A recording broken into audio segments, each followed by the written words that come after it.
This week I learned it's a good idea to always be in a happy place before you watch some really, really depressing television.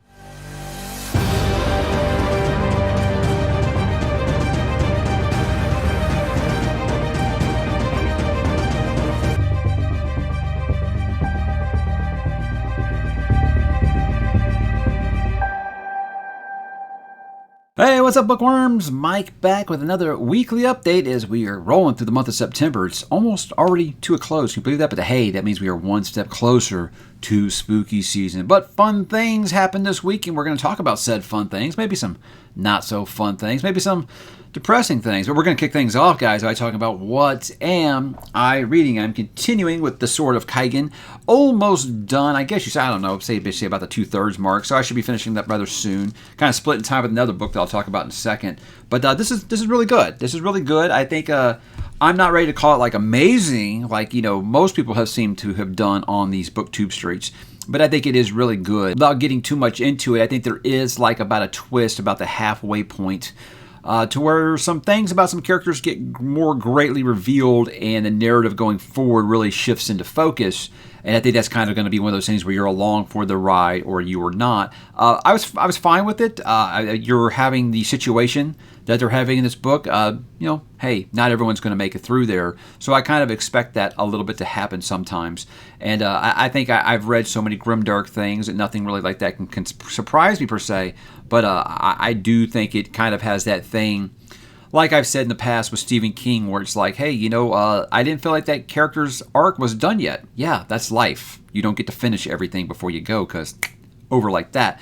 So again, I think a lot of the themes that are in here are very, very good. The writing is great. The action is spectacular. I mean, it's been like a 150-page action sequence right now. It's been awesome. It's been just great. So very, very interested to see how she does wrap this story up, because I have had one of the criticisms of this book is that she does quite a long epilogue, if it were. Kind of almost felt like she was setting up a universe and then decided that she was going to make this book kind of standalone. And I know the Theonite is a kind of a shared universe, but other people, again, that's just what I've heard. The criticism I heard is that the ending is a little long because, she thought she was going to make Sword of Kaigen a series, and she decided not to. But I'm just saying that's a criticism I've heard. So I'm interested to see how it does conclude here, and I'll be doing that sometime this week. And reading from that really beautiful edition, I really feel like I should be getting a digital version because I'm scared to read from it. I'm scared of ruining, especially when I lug it up to work and I'm going to spill some coffee on it or something like that. But I am splitting time with Blood of Dragons. Now, what this is, I wanted to make sure that I wrap this up. I back on schedule if I finish this one this month, because I think I'm probably not going to be starting Fits in the Full next month. If you watch my October TBR, you'll see why. So I want to make sure that I definitely stay current on this, so I am ready to do 2 Fits in the Full, basically 3 Fits in the Full books in 2 months, in November, December. So I wrap those up before the end of the year. But with this, hey, they finally have reached said destination that they talked about going to for 2 books. Well, they're finally there.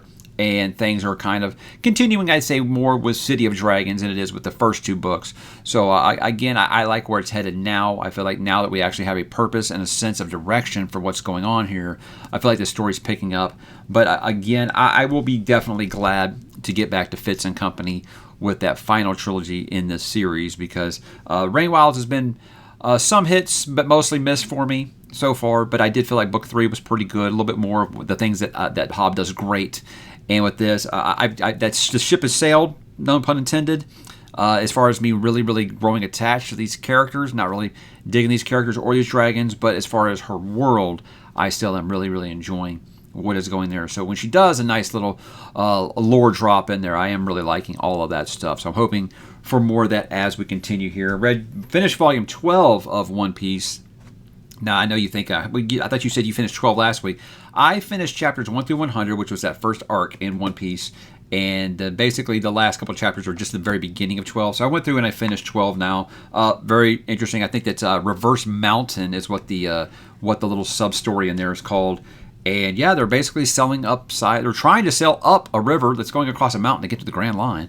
And they're blocked by a giant, maybe mechanical whale? I don't know. This series is just that crazy, you guys. But again, enjoying the journey so far. And I imagine I'll get really, really deep into that Arabasta saga. That's the one I'm on right now. I'll be getting deeper into that here as time does go by. So enjoying my time with One Piece. I think it says Baroque Works here on the front. So I don't know. Some people say it's called Arabasta. Some people say it's called Baroque Works. I don't know. These arcs can get a little confusing, and I'm afraid to Google anything because I'm afraid of getting spoiled on stuff. So I'm not really doing that. So I'm just kind of going off of feedback. But it seems everyone's just kind of pulling me in different directions, and I am not the rubber band man like Luffy, so I can't be pulled in that direction. But that's mostly what I got going on. I did read a little bit of Toll the Hounds. I read about 100 pages. Still not even close. But, I have had people being like, did you already quit again? No, I just said I was really going to take my time with Toll the Hounds. And it's weird because I look at it and I say, hey, I'm that far. I'm on page 356. So, yeah, that's going to be a monster. I still haven't gathered my thoughts enough to be able to tell you what I think about what's going on, guys, because I don't know.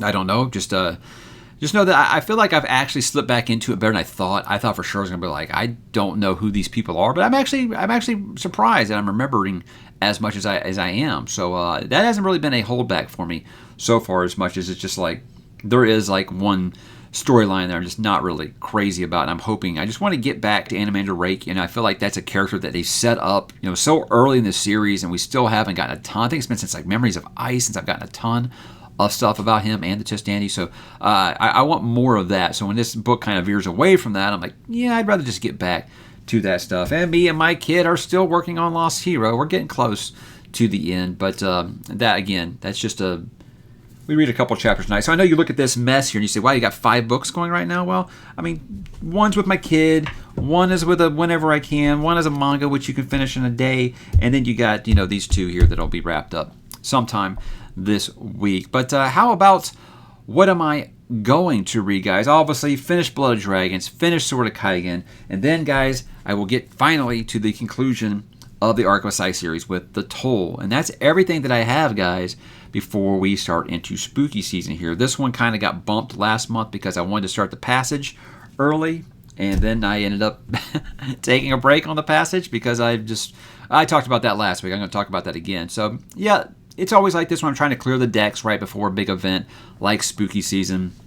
And spooky season, it's going to be Last Days. That's by Adam Neville. I only have the digital version of it.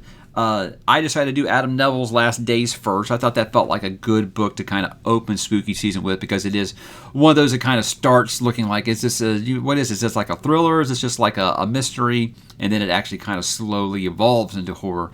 So I think that would be the best one to kind of set the tone. And I'm just very anxious to read Adam Neville and see if if he's an author for me, because like I said, I have bought several of his books, and lots of Stephen King fans recommend him to me. So I'm just kind of excited to figure that one out. So I'll be doing that one first as soon as I finish the Toll. Hopefully it is by October 1st, and then Volume 13 of One Piece is on deck. I think that's called Whiskey Peak is the sub-arc there. So I think it's called Saga, and then each one of these are called arcs. I think that's the feedback I got from the video I did this week. So we'll see. So as you can see, plenty of things going on as we do try to clear the decks here for spooky season, which I'm very, very excited for. So lots of fun things going on. I hope you guys will join me for some of those spooky reads. It's going to be kind of a blitz here to the final deadline, so hopefully we can get those things cleared off. And if we don't, hey, we'll start on October 2nd. These things happen sometimes. How about this week on the channel, guys? I did mention spooky season. Did do my TBR for October a little early this month because I always do, while I feel like horror content doesn't really do well on the channel, I feel like I do get a lot of participation from the audience that want to read horror books in October, and they always are interested in what I'm going to read for October because they want to. Hey, everybody's in the mood in October to get a little scare, I think, and they'll join me for some of those. So I wanted to do that TBR a little early, let people know about the 6 books that I have planned for October. Obviously, Last Days is one of them. If you want to know the other 5, I implore you to please check out that video and let me know what you think. I did bring back my reading excerpts at the beginning for that because I am just always excited for spooky season, and I thought the books I was doing had some really good lines in there to use for an intro. And I just miss that music. I love that music that I use on there. And the original artist, I do link it down below. I get that question a lot. Whose music is that? I link it down below in the comments, guys. Always want to pay it forward to those guys who allow me to use their music and don't hit me with copyright strikes. Great people on YouTube that want to help out with that, because the stock music that YouTube provides, no one wants to hear that. So that's everything I got planned in October. I did a talk about nothing this week, and it was quite a fun one because usually when I talk about nothing, I usually try to have a smaller creator because I want to kind of, give them a signal boost, help them out, get some people's eyes on their channel maybe. And every once in a while I'll have someone on bigger, like I had Murphy on one time. And this time I had Man Carrying Thing, which a lot of people were just like, wow, this is not the crossover that I ever expected. I mean, I'm a fan of Jake's content. I think he has mastered the shorts. Even though it's like he said, technically it's not a short because, it is still horizontal. It's not the vertical videos, and they are usually about a minute and a half. So he's the master of short form content. But it's interesting when I was talking to him about how much he says he misses doing long form content. Long form content is what he wants to do. And, he has that secondary channel, Woman Carrying Thing, where him and his wife do this thing where they talk about whatever they're watching on TV or the big screen. And I actually have like an idea about that. Is I was kind of picking his brain after that and saying, I would love to do that with my wife, but I can't get her on camera. Well, I was talking to her the other night, and she's saying she might be down for that over on Mike's Media Reviews. So I might be reviving Mike's Media Reviews from the dead here. I got some more about that when I get to TV and movie talk. But some ideas from Jake. I love talking to creators that are bigger than me because I love to pick their brain about what their experience is like and seeing that, they have the same problems I get. They have the same problems that a lot of people who have, 100 subscribers get. This content creation thing, guys, it's wild. I mean, like this week, my audio went out, and I had to try to figure out what happened there. So it's always an experience, and I love getting to talk to other creators and seeing what it's like for them, and obviously picking their brain. He's encouraged to finish Dark Tower now, so that's very, very exciting. But he reads a lot of classic books, and that was probably the bulk of our conversation area. We really started to tend towards some classics, and that was very, very fun for me. Instead of, just talking about the same 5, fantasy series over and over again, which I can always do. I love to do. But it's interesting that he's that type who starts a series and doesn't finish it. But hey, I can relate. I have a ton of unfinished series. But I'm really glad Jake did come on the channel. It was a lot of fun. Just kind of bullshit with him for about 90 minutes. That was just a ton of fun. And getting to talk to him before and afterwards was great too. And he's just got beautiful hair, doesn't he? It's just not even fair. It's not even fair. East Blue Saga One Piece. I did my first One Piece video on the channel. And here's the thing, guys, is I know that my audience doesn't like it when I talk about anything that's not a fantasy book or a series. I get that. But I'll say I'm surprised at the kind of the weak reception for that video, only because I had people that hounded me about it for so long to read it. So I did actually think that video would get a lot more traction than it has. It's my least popular video since my Gone with the Wind video, which I expected, no viewership on that video just because people have such hot opinions about that book. But I was actually kind of stunned by that, and I don't regret making it or anything like that. I'm going to keep reading it. I'm just saying I don't know if I'll keep making a video for every single major arc of One Piece going forward. I think that with me it's just is there a demand from my audience, and if less than 1% of your audience is watching, maybe not. So that's where I'm at with that. So I'll continue to update you guys on these weekly updates with my One Piece journey, as I do plan to continue it because, like I said, my kid is watching the anime at the same time. He can watch the anime much faster than I read the manga, so I'm trying to stay ahead of him so we get to talk about these things because that's been a great, great thing. And that's what I talk about in that video is I've had so many people being like, oh, the One Piece fans finally bullied you into reading it, huh? You can't bully me into reading anything. What it was, guys, just perfect timing, and my kid asked me to do it. That's why I did it, and it's been a great, great bonding experience for the two of us. And you don't pass those moments up as a dad. You really kind of try to engage with them in any way that you can. Like I think back and I couldn't talk to my dad about anything, so I'm glad that my kid feels like he can talk to me about these things, and I will show genuine interest, not just like kind of nodding and smiling. And it's been a lot of fun for us to talk about that and send text messages back and forth and with goofy pictures and memes and stuff about One Piece. It's been a fun experience, and I'm having a blast with it. So I'm not going to be stopping anytime soon, but if you are a One Piece fan, I hope you will check out that video. Just like I said, I did put a lot of time into it, so it'd be cool if more people did watch it. But again, I know that most of my audience is not here for manga, so I understand it. So how about some next week plans, guys? I'm really up in the air for next week because I got a couple of things that are just waiting on other things to happen. I know that people keep asking me every single week for that Kindle Scribe review. I want to say, sure, I'll go ahead and work on it. But every time I do, I just start thinking, I just, because I'll have to move the camera around and all that stuff, I just haven't really gotten to it yet. So I definitely want to make sure I have it out there before the holiday season, because I know that people want to be shopping for a Kindle Scribe, and they want to know if they need to get that, if they want to get the Oasis, and they're really, really interested in my opinion on this. But I will make the video. I hope it can be next week, but I can't say for certain. Lord of the Rings thing, I'm noodling the idea of something for Lord of the Rings.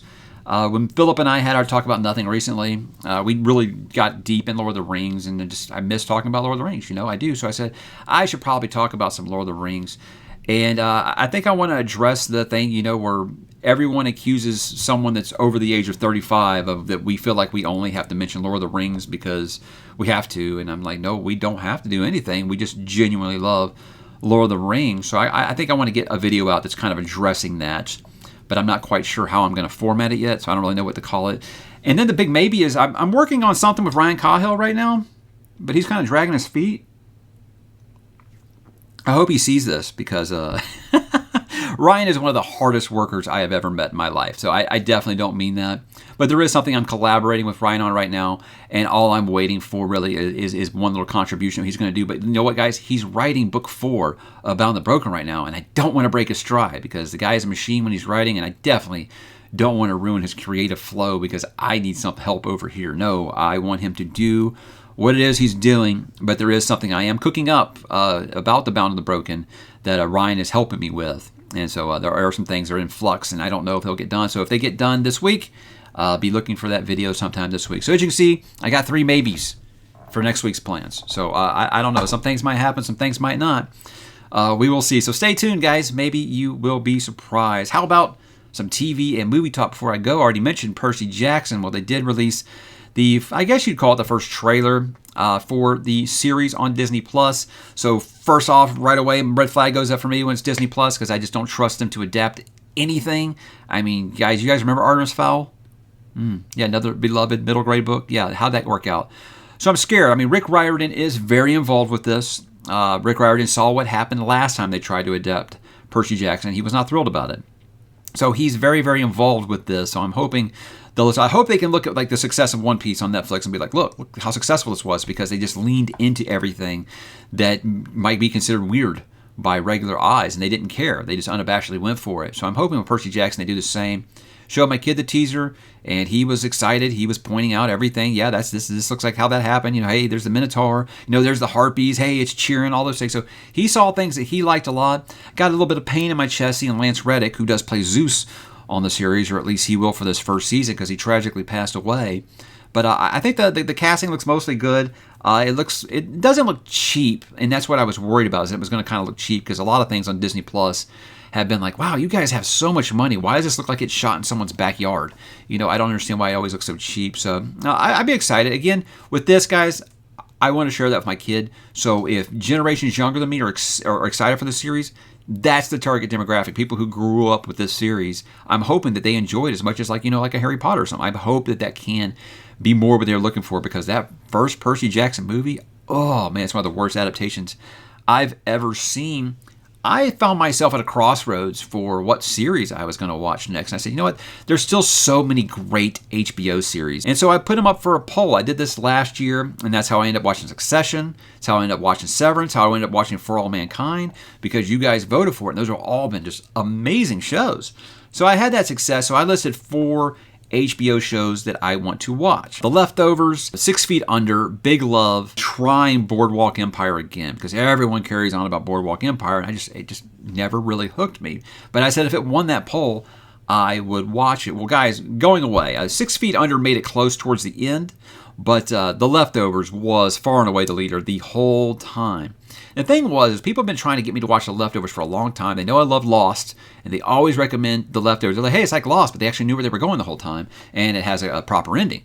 So I'm like, oh, yeah, but everyone tells me it's going to depress you. And look, here's what I'm going to tell you about it. I've already watched the first season. I watched it in like 3 days, guys. It's that good. I mean, I actually am late recording this video today because I was finishing the finale, and then I had to wait for the puffiness in my eyes to go down, if you know what I'm saying, because it's a very, very good show, guys. It's very well written.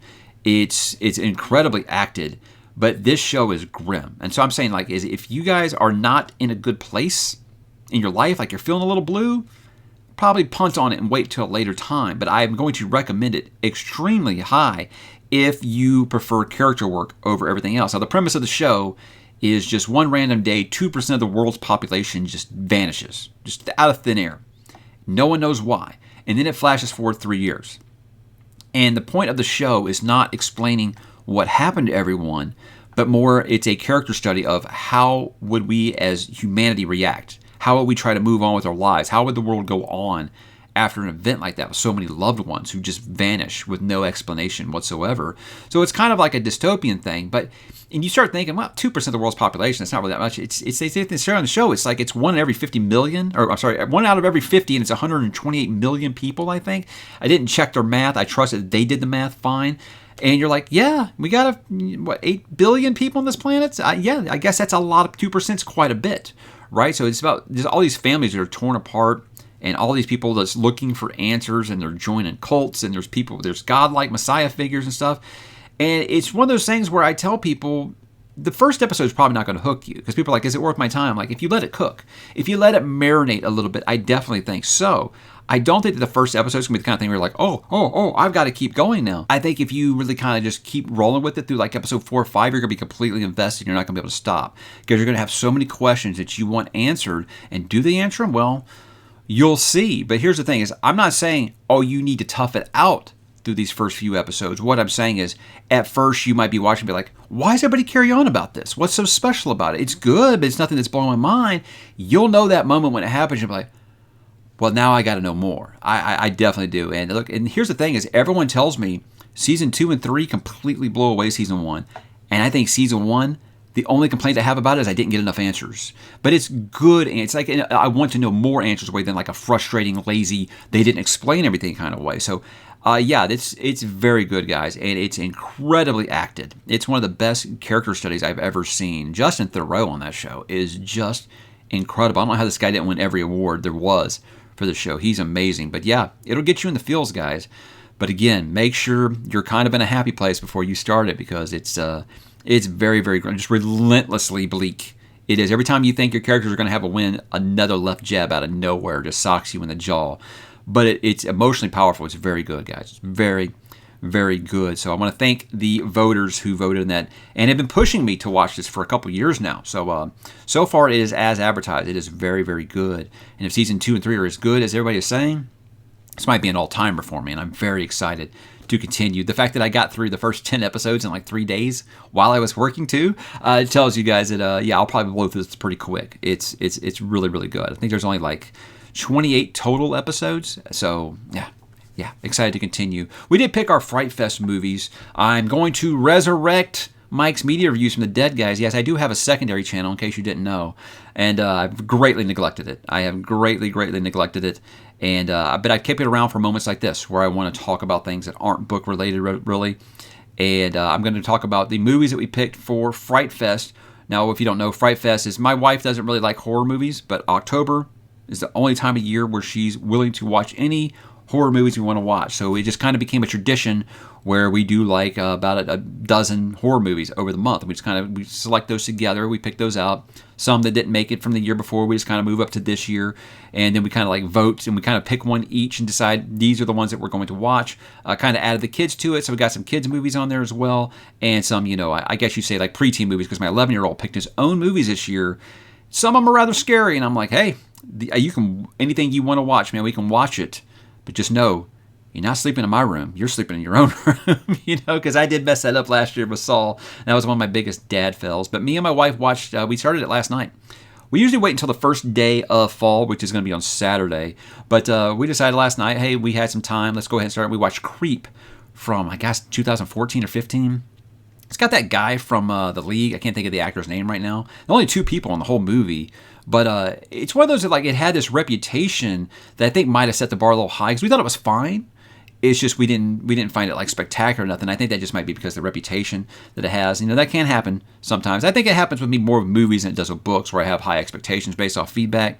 Whereas with books, I'm like, yeah, I'm gonna make up my own mind on this. But it was interesting enough that I do want to watch the sequel. But very, very, very dark movie. And I don't know, if you're not against a found footage / documentary style movie, I think you'd probably like it. It's very well acted, and it is a slow burn. It isn't necessarily anything I'd call scary, as much as just kind of really, really messed up. But my wife is freaked out by people wearing masks, so yeah, Peach Fuzz in that movie did get her hackles raised a little bit while we were watching it. But I'm excited to continue. We're doing Zombieland with my youngest. That's his first pick. With my oldest, his first pick was Zombieland, and my very youngest first pick was Scooby-Doo from 2002. So Matthew Lillard in that. Oh my God, was he an amazing Shaggy? That guy was born to play Shaggy, I swear to God. I thought that was a fun movie, so I thought that'd be a great pick for my youngest. But yeah, we got everything that's going to be ranging on this list from the Stephen King, The Shining, all the way down to Five Nights at Freddy's. So it's going to be an exciting list. So tune into Mike's media reviews sometime later this week. I'm going to go ahead and talk about those and maybe talk about that show that me and my wife are considering putting together, a nice duo. My wife's debut on YouTube. It could be very, very exciting times, or it could be a complete disaster. And she says, never mind, I don't want to do that anymore. So fingers crossed, you guys. So I want to know how your week's going, what you guys got going on this week. And why don't you drop in the comments, let me know what you're watching, what you're reading, what you're listening to, what you are playing, and I will talk to you there.